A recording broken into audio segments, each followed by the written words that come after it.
এই পৃথিবী থাকার জায়গা নয়। কিয়ামতের সময় আল্লাহ তাআলা মালাকুল মাউতকে বলবেন সবার রূহ কবজ করে দেব, সবার, কেউ থাকবে না, সবার রূহ কবজ হয়ে যাবে। আল্লাহ মালাকুল মাউতকে বলবেন, মালাকুল মাউত কি অবস্থা? বলবে সব শেষ। মাইয়াবকা, কে বাকি? মালাকুল মাউত বলবে জিনেরা বাকি, যাদেরকে দেখা যায় না। আল্লাহ বলবেন জিনদেরকেও শেষ করে ফেলো, রূহ কবজ করো। মালাকুল মাউত আজরাইল জিনদের রূহ কবজ করবে। আল্লাহ এবার জিজ্ঞেস করবে, ইয়া মালাকাল মাউত আখবিরনি মাইয়াবকা, এবার বলো আর কে বাকি? মালাকুল মাউত বলবে, আল্লাহ মানুষগুলো সব শেষ, জিনগুলাও শেষ, এবার বাকি ইবলিশ শয়তান, ইবলিশরেও শেষ করো, ইবলিশও শেষ। আল্লাহ আবার জিজ্ঞেস করবেন, ইয়া মালাকাল মাউতি মাইয়াবকা, আর কে বেঁচে আছে বলো। মালাকুল মাউত বলবে, আল্লাহ আপনার কথা অনুযায়ী পৃথিবীর সব মানুষের রূহ কবজ করলাম, সব জিনদের রূহ কবজ করলাম, ইবলিসের রূহ কবজ করলাম, এখন আছে শুধু ফেরেশতারা। আছে কারা? যাও ফেরেশতাদের রূহ কবজ করো, ফেরেশতাদের রূহ কবজ হয়ে যাবে। এবার আল্লাহ জিজ্ঞেস করবেন, ইয়া মালাকাল মাউত আখবিরনি মাইয়াবকা। মালাকুল মাউত বলবে, আল্লাহ আপনার কথা মতো ধরে ধরে সব শেষ, ফেরেশতাও শেষ, 4 জন ছাড়া। কয়জন ছাড়া? জোরে বলেন, কয়জন ছাড়া? ইসরাফিল, জিব্রাইল, মিকাইল, আজরাইল। আল্লাহ এই 4 জন আমরা বাকি।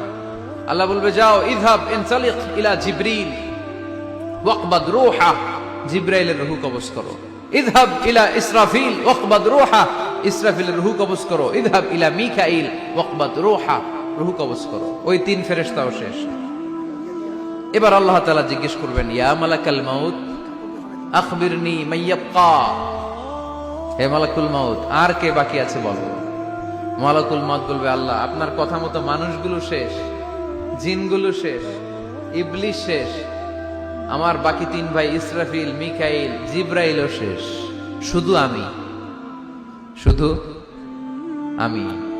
আল্লাহ বলবেন, কেউ নাই? মালাকুল মাউত বলবে, না আল্লাহ কেউ নাই। এবার আল্লাহ তাআলা বলবেন, মালাকুল মাউত তুমি তো সবাই রে মারছো, এবার তুমি মরো,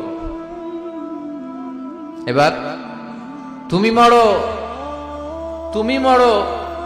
শোনার সাথে সাথে মালাকুল মাউতের কাঁপুনি ছুটে যাবে, খিঁচুনি এসে যাবে ভয়ে। আল্লাহ বলবেন, কাঁপুনি দিয়ে তো লাভ নাই, কারণ কুল্লু নাফসিন যায়িকাতুল। রব্বুল আলামিন বলবেন, মালাকুল মাউত কেঁদো না, এটাই দুনিয়ার বিধান, আমি আল্লাহর দেয়া বিধান, এটাই জন্মালেই মরতে হয়। যাও জান্নাত জাহান্নামের মাঝখানে একটা জায়গা আছে, জায়গাটার নাম হলো আরাফ। এই আরাফের মধ্যখানে যে দাঁড়াও, ওখানে যে মালাকুল মাউত কাঁপতে থাকবে। মালাকুল মাউত বলবে, আল্লাহ সৃষ্টি শুরুতে যদি জানতাম, সৃষ্টি শুরুতে যদি জানতাম সবাইকে মৃত্যুদান করার পরে, রূহ কবজ করার পরে আমাকেও মরতে হবে, তাহলে এই কঠিন দায়িত্বের ব্যাপারে আপনার কাছে ক্ষমা চাইতাম। আজকে আমারও যে ভাগ্য বরণ করে নিতে হবে সৃষ্টির শুরুতে, আমি এটা কল্পনাই করতে পারিনি। আল্লাহ বলবেন, নো টক, মুত, ইয়া মালাকাল মাউত, মর, মরে যা, মুত, মরে যাও। বলার সাথে সাথে মালাকুল মাউত এক বিকট চিৎকার হাঁকিয়ে মরে যাবে। মালাকুল মাউতের চিৎকারটা সেদিন এত ভয়ঙ্কর হবে, বিষ্ণু ঈসা ইসলাম বলেন, ওই চিৎকারের আওয়াজ যদি পৃথিবীর মানুষেরা কান দিয়ে শুনতে পেত, তাহলে কিয়ামত সংগঠিত হওয়ার জন্য আলাদা করে ইসরাফিলের সিঙ্গার প্রয়োজন হতো না। ওই চিৎকারের আওয়াজে প্রতিটা মানুষ কানের পর্দা ফেটে ওই জায়গায় লাশ হয়ে পড়ে যেত। এবার ডানে বায়ে সামনে পেছনে উপরে নিচে কেউ নাই, একজন ছাড়া। জোরে বলতে হবে, তিনি কে? আল্লাহ তখন পৃথিবীকে একটা ডাক দিবেন, বলবেন, ইয়া দুনিয়া আইনা আনহারুকি, এই পৃথিবী তোর নদীগুলো কোথায়? ইয়া দুনিয়া আইনা আশজারুকি, এই পৃথিবী তোর গাছগুলো কোথায়? বটতলা। ইয়া দুনিয়া আইনাল জিবাল, তোর বড় বড় মাউন্ট এভারেস্ট পাহাড়, আলাস্কা পর্বতমালা, আলপস পর্বতমালা, এগুলো কোথায়?